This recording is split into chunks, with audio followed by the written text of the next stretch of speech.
Practice की power, Varadraj का कमाल का सफर। ये कहानी है वरदराज की।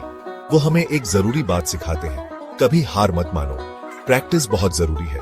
ये कहानी उस जमाने की है जब पढ़ाई का तरीका अलग था। लोग दूर दूर तक पढ़ने जाते थे, गुरुओं के साथ रहते थे, सुनकर और करके सीखते थे। वरदराज की कहानी हमें याद दिलाती है कि कामयाबी का रास्ता मेहनत से बनता है। Practice makes perfect. बहुत पहले लोग गुरुकुल में पढ़ाने जाते थे। गुरुकुल आजकल के स्कूल जैसे थे, लेकिन कुछ अलग भी थे। स्टूडेंट्स अपने टीचर्स के साथ रहते थे, देखकर और मदद करके सीखते थे। वरदराज भी एक गुरुकुल में पढ़ता था।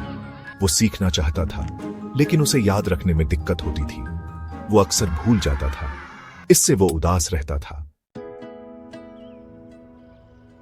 एक दिन गुरु ने सब स्टूडेंट्स को एक टेस्ट दिया। ये याद करो, उन्होंने एक लंबा सा पाठ दिखाते हुए कहा।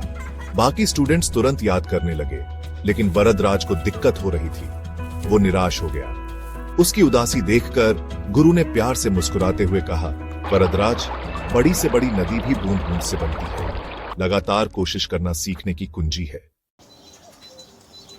गुरु की बातें वरदराज के दिल को छू गईं। उसे प्रैक्टिस की अहमियत समझ आ गई। उस दिन से वो खूब मेहनत से प्रैक्टिस करने लगा। बार बार अपना पाठ दोहराता था। उसने हार नहीं मानी। धीरे धीरे उसे याद होने लगा। वो खुश हो गया। उसे समझ आ गया कि प्रैक्टिस ही असली कुंजी है। It's makes perfect.